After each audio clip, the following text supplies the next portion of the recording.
So P.T. Barnum ran a very successful circus called The Greatest Show, known actually as The Greatest Showman. And his shtick was that he would stand on the stage and welcome people onto the stage. The audience, he didn't know a thing about them. And within 2 seconds, he would tell them deep secrets about their nature. And people were blown away. How do you know this? I've never shared this with anyone. And this time there was no Facebook, there was no TikTok, there was none of that. So he couldn't cheat. So how did he know? And he was so specific that people would literally start crying on stage, convulsing. I can't believe it. And I'll share a parallel story. When I'm invited to go and do corporate presentations or corporate workshops, I do something very similar. I stand up on stage and I go, who is cynical about psychology? Who doesn't believe in psychology? I have some people put up their hands. And I'm like, out of the whole lot of you, who's the smartest? And I bring the smartest up on stage. And I said, what I asked them for is a sample of their handwriting, a sample of their signature, and I asked them to complete a questionnaire. And all I said to them, I'm going to take this away, and I'm going to come back, and I'm going to give you an analysis of your personality. I'm going to be specific about, I've never met you, but let me take this information, go away, I'll come back. I go away, I come back, and I present them a 2-page report about their nature, and people on stage starts crying, they can't believe it, how do you know this about me? And what they don't know that I'll later on reveal is that I didn't look at their handwriting, I didn't look at their signature, I didn't look at the questionnaire that they filled out. As a matter of fact, I give everybody the same report that I wrote 14 years ago. One effect is give people generalized enough information, statements about their world, and they find really specific ways to kind of fit into it. So when you turn a Barnum statement would be, you're a thinker. And people go, how do you know that? But you know who else is a thinker? Everybody. We don't get non-thinkers, right? People. Or you turn to somebody and you go, you wear a mask in public. And people are like, I do. I do. But you know who else wears a mask in public? Everybody. Or another Barnum statement would be, you have a need to be liked. You have a need to be liked. And people are like, how do you know that? And you guess who else has a need to be liked?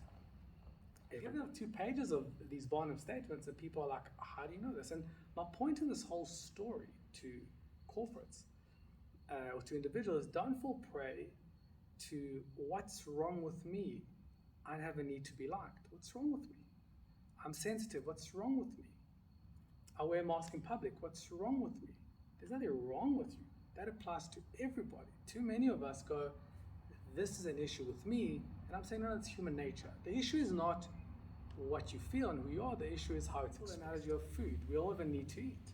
That's not a problem, but I can satiate that need either by going to McDonald's, I can satiate that need by going and eating something healthy.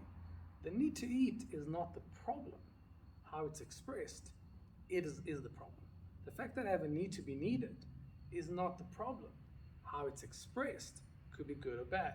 The fact that I wear a mask in public is not the problem. How it's expressed could be the good or the bad.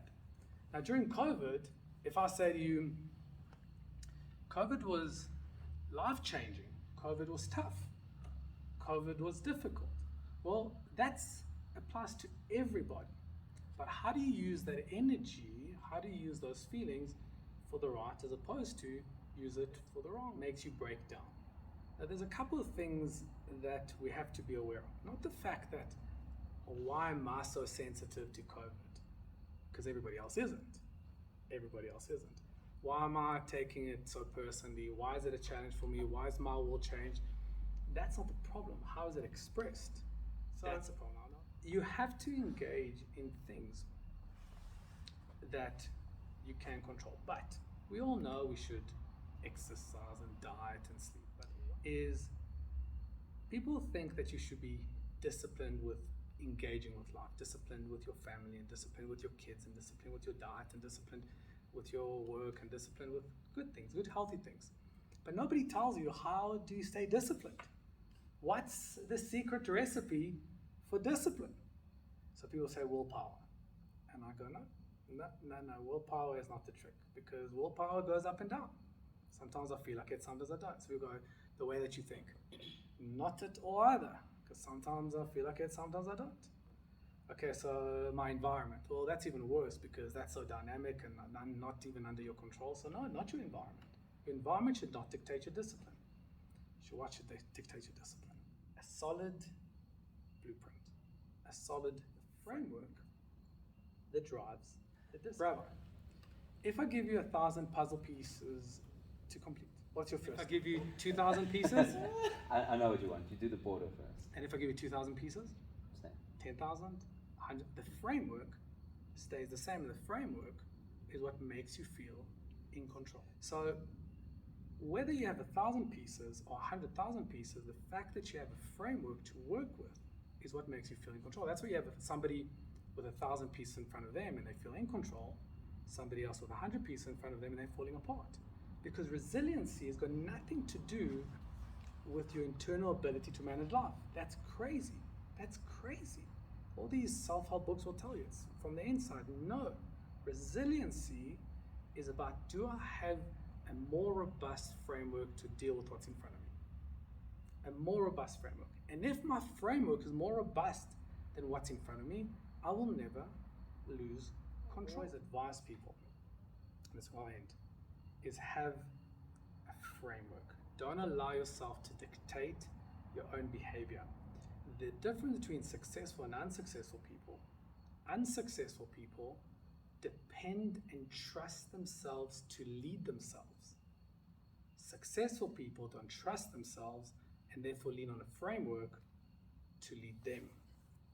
Because if you trust yourself to lead yourself, you'll be mature, immature. I want to do it, I don't want to do it. I'm in for me, I'm out against me.